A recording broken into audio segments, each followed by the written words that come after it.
بسم اللہ الرحمن الرحیم۔ السلام علیکم۔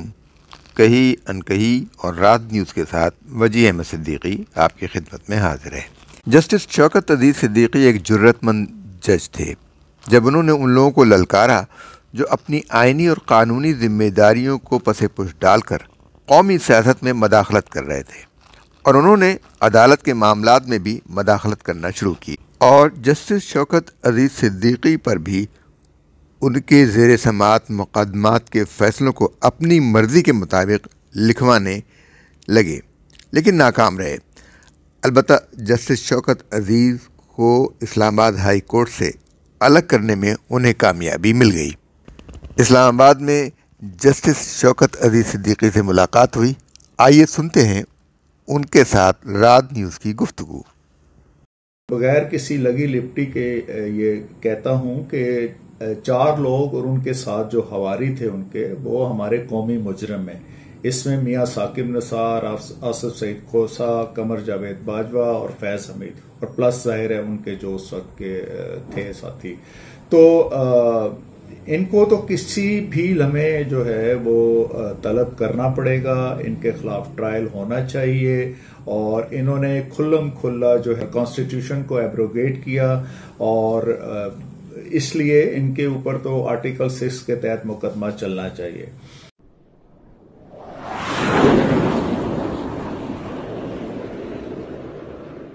صاحب، جوڈیشل ایکٹیویزم جو ہے اس وقت بہت عروج پر ہے۔ کیا جوڈیشل ایکٹیویزم ہونا چاہیے یا قانون کی عملداری کے لیے سختی سے ججوں کو غیر جانبدار ہو کر کام کرنا چاہیے؟ کیا اس وقت یہ صورتحال ہمارے عدلیہ میں ہے یا نہیں؟ جی، بسم اللہ الرحمن الرحیم۔ پہلے تو آپ کا بہت شکریہ، آپ کراچی سے تشریف لائے اور خاص طور پر اس گفتگو کے حوالے سے آپ نے وقت نکالا۔ دیکھیں، ہماری جو ہسٹری ہے نا، جوڈیشل ہسٹری، بدقسمتی سے جوڈیشل ایکٹیویزم کبھی بھی پاکستان یا پاکستان کے عوام کے لیے فائدہ مند ثابت نہیں ہوا۔ اگر عدالتیں جو ہے وہ آئین اور جو ضابطے ہیں ہمارے قانون کے، اس کے مطابق چلیں تو مسائل جو ہے وہ بڑھنے کی بجائے کم ہوں گے، لوگوں کو ریلیف ملے گا۔ جوڈیشل ایکٹیویزم کی بنیاد پر مسائل میں اضافہ ہوتا ہے، ادارہ متنازع بنتا ہے، اور کسی کے فیور میں یا کسی کے اگینسٹ ایک رائے قائم ہو جاتی ہے کہ جی کہ عدالت جو ہے وہ ایک خاص فریق کی طرف جو ہے ٹلٹ رکھتی ہے۔ تو اس لیے یہ جو جوڈیشل ایکٹیویزم ہے یہ تو بالکل بھی نہیں ہونا چاہیے، اس نے پہلے سے ہمارے ادارے کو بہت زیادہ متنازع بنا دیا ہے۔ اس وقت جو ایک فیصلہ آیا چیف جسٹس کی طرف سے کہ انہوں نے ایک کیس میں عمران خان صاحب کو اسپیشل رعایت دی کہ خصوصی طور پر جو ہے پاور آف اٹارنی ان کو دی، جبکہ وہ کیس کرمنل کیسز میں شمار ہوتا ہے۔ تو کیا کرمنل کیسز میں پاور آف اٹارنی قانون کے تحت دی جا سکتی ہے یا یہ اب قانون ہو گیا ان کے فیصلے کے بعد؟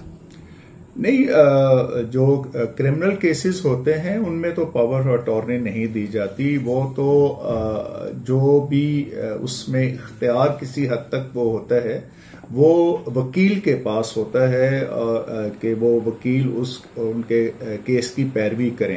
لیکن یہ جو پاور آف اٹارنی والی بات ہے کرمنل کیسز میں پیش ہونے کے لیے، مقدمے کی سماعت کے لیے یا اس کی پروسیڈنگز کے لیے، یہ تو ایک بالکل انہونی سی بات ہے، اور ظاہر ہے کہ یہ جو ہمارا قانون ہے، آئین ہے جو ہمارا، اس میں یہ پرووائڈڈ نہیں ہے۔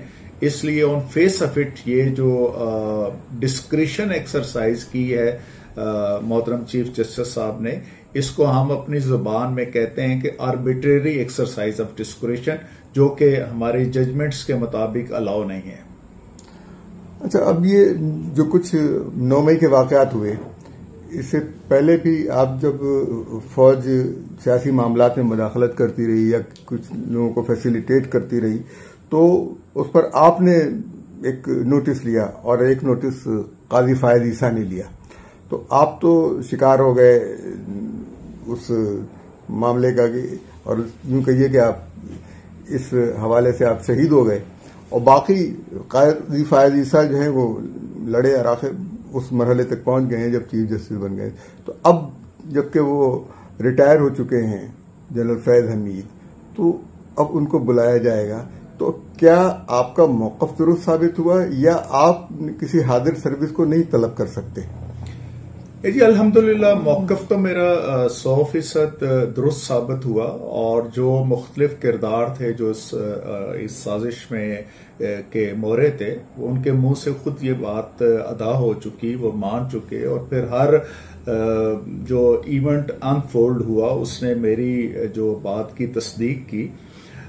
دیکھیں میں تو ذاتی طور پر بغیر کسی لگی لپٹی کے یہ کہتا ہوں کہ 4 لوگ اور ان کے ساتھ جو حواری تھے ان کے, وہ ہمارے قومی مجرم ہیں.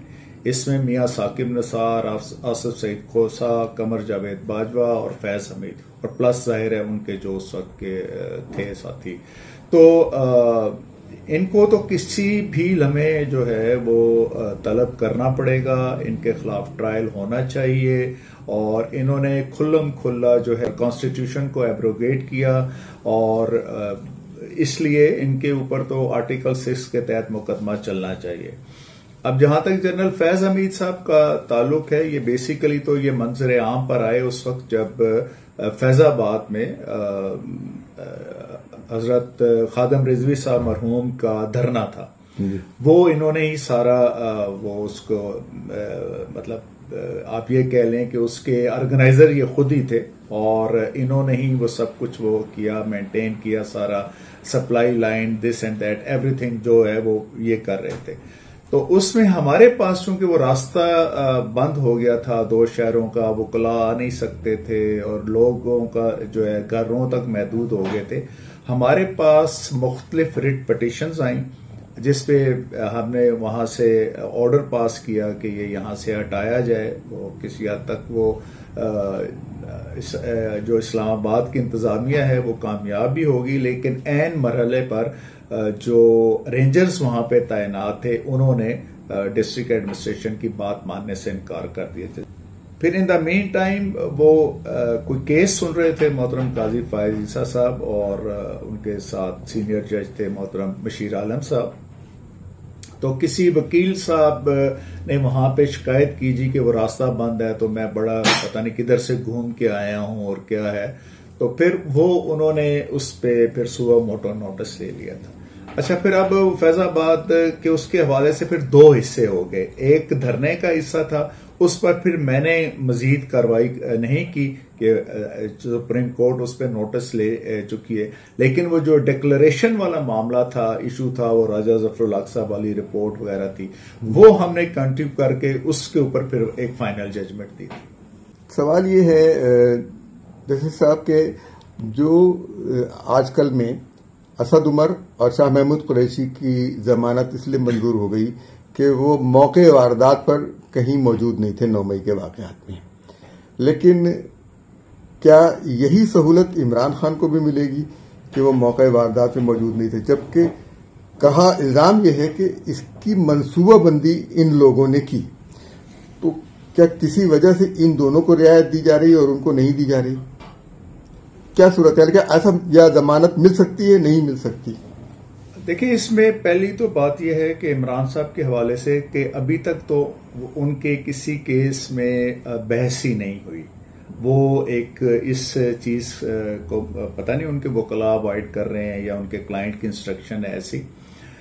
دیکھیں ہمارے ہاں ایک پرنسپل آف کنسسٹنسی ضرور ہوتا ہے کہ اگر ایکولی پلیس پرسنز میں سے 1 کی 2 کی 4 کی اگر بیل ہو گئی ہے تو پھر اگر وہی رول ہے کسی دوسرے ایکیوز کا تو اس کی بھی ہو جاتی ہے. لیکن یہاں پہ اب دیکھنا یہ ہے کہ ایک محض کسی پلاننگ میں حصہ لینا اور ایک ہے کسی بھی بڑے جرم کا ایک ماسٹر مائنڈ ہونا.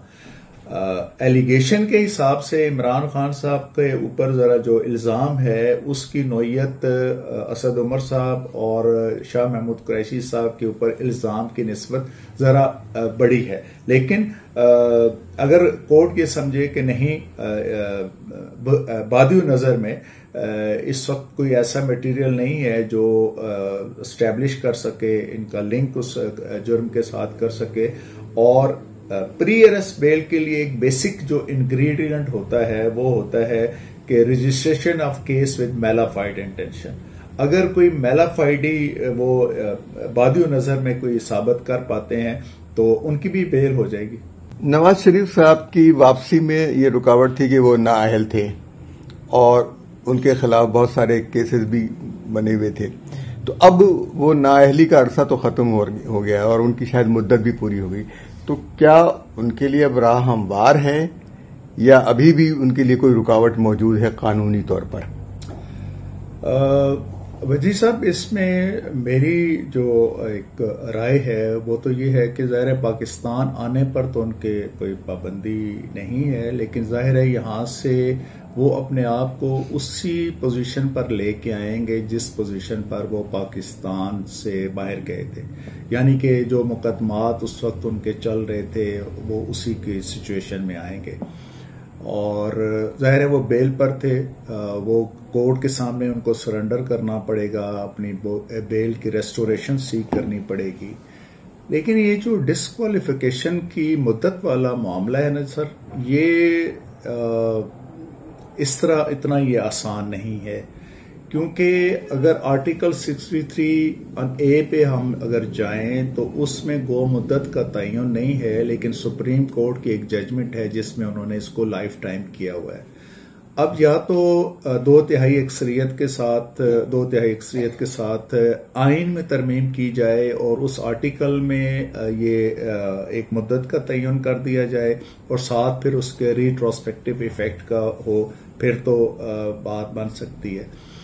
لیکن جو سب سے آسان چیز مجھے نظر آتی ہے اور جو میرا خیال ہے کہ ضرور ہو جائے گی، وہ ہے کہ جو وہ ججمنٹ ہے پاناما کیس والی، جس کے تحت نواز شریف صاحب کو فار لائف ٹائم ڈسکوالیفائی کیا گیا، یا آپ جہانگیر ترین صاحب کا بھی کہہ سکتے ہیں، ان کو بھی کیا گیا، تو وہ ججمنٹ ریوزٹ ہو جائے. اور اس کا یہ ہے کہ وہ 5 رکنی بینچ کی ججمنٹ تھی، اب 6 یا 7 ارکان ججز سپریم کورٹ کے بیٹھ کے اس ججمنٹ کو ریوزٹ کر لیں اور یہ کہیں کہ یہ وداؤٹ جورسڈکشن ہے، یہ انکانسٹیٹیوشنل ہے، یہ offensive to the fundamental rights ہے. تو پھر میرا خیال ہے کسی قسم کی انیکٹمنٹ کی یا کسی قسم کی وہ ریٹروسپیکٹو ایفیکٹ والی بات بھی نہیں رہے گی. ظاہر ہے وہ جب ججمنٹ ہی ختم ہو گئی تو پھر وہ ڈسکوالیفیکیشن بھی جاتی رہے گی اور باقی اس سے جو جڑے ہوئے معاملات ہیں وہ بھی ختم ہو جائیں گے. یا نواز شریف کے پاس یہ وقت ہے کہ وہ اپنے اس ججمنٹ کے خلاف پاناما والی کے ساتھ اپیل کر سکیں؟ کیونکہ پہلے ان کا ایک ریویو بھی خارج ہو چکا ہوا ہے، تو وہ کوئی لمیٹیشن تو پرووائڈڈ اب نہیں ہے ان کے پاس کہ جس کے تحت وہ کوئی کیوریٹو ریویو فائل کر سکیں یا فار دیٹ میٹر کوئی اور کر سکیں. لیکن جس طرح میں نے پہلے کہا، مثلا آپ کے سامنے میں ایک کیس کی مثال دینا چاہوں گا کہ پاناما میں جو مختلف افراد تھے، غالباً 436 تھے یا کتنے تھے، اس میں سے صرف ایک کیس اس وقت سپریم کورٹ نے علیحدہ کیا اور یہ بنیادی طور پر پٹیشن سراج الحق صاحب کی تھی، اور پھر ان کو بھی غالباً مجبور کیا گیا کہ آپ بس اس کو ایک کو علیحدہ کریں اور باقیوں کو علیحدہ. وہ پٹیشن ابھی پینڈنگ ہے.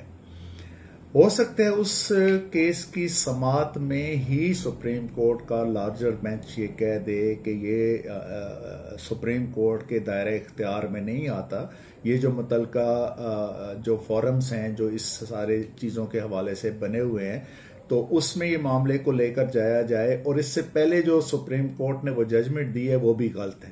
تو یہ ایک مجھے سمجھ آتا ہے کہ یہ ایک طریقہ ہو سکتا ہے. اچھا، یہ عدلیہ جو ہے ہماری انصاف کے میدان میں 139ویں نمبر پر ہے، تو عالمی انصاف میں کوئی ہمارا گریڈ بڑھے گا؟ ہم کوئی اچھے درجے میں آئیں گے؟ ہم اولین ممالک میں آئیں گے کہ نہیں؟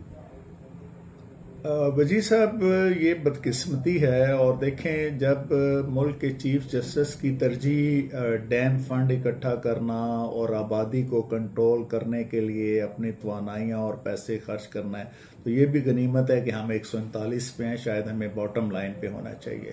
لیکن پاکستان میں جو اتنی بھی لٹیگیشن ہے سر، اس کے 90% جو لٹیگیشن ہے وہ ڈسٹرکٹ کورٹس لیول تک ہوتی ہے. ہمارے اور انصاف فراہم کرنا بنیادی طور پر ریاست کی ذمہ داری ہے، اور ریاست کی طرف سے اس کو ہمیشہ سے اگنور کیا گیا. آپ اس کی کو اس طریقے سے گیج کر سکتے ہیں کہ آپ دیکھ لیں کہ آپ کے سالانہ بجٹ میں حصول انصاف کے لیے فراہمی کے لیے انصاف کی فراہمی کے لیے کتنا بجٹ رکھا گیا ہے. اور پھر ظاہر ہے جو آن دی ہیلم آف افیئرس لوگ ہوتے ہیں، ہائی کورٹ کے چیف جسٹس صاحبان ہوتے ہیں، چیف جسٹس آف پاکستان ہوتا ہے، ان کی ترجیحات کا بھی بڑا ایک ایشو ہے. تو جب تک ہم نچلی سطح پہ یعنی کہ لوور کورٹس اور ڈسٹرکٹ کورٹس کی سطح پر معاملات کو بہتر نہیں بنائیں گے، ہمارا نمبر جو ہے وہ مزید تو گر سکتا ہے، اوپر نہیں آ سکتا. اور ویسے میں ذاتی طور پر یہ امید کرتا ہوں کہ آنے والے چیف جسٹس محترم قاضی فائز عیسیٰ صاحب کے دور میں انشاءاللہ ہماری اس رینکنگ میں بہتری آئے گی. جسٹس شوکت علی صدیقی صاحب، آپ کا بہت بہت شکریہ، آپ نے ہمیں وقت دیا. جزاک اللہ خیر سر. اور ہمیں اجازت دیجیے. اللہ حافظ. امید ہے کہ آپ کو یہ انٹرویو پسند آیا ہوگا. اپنی رائے سے ہمیں آگاہ کیجیے.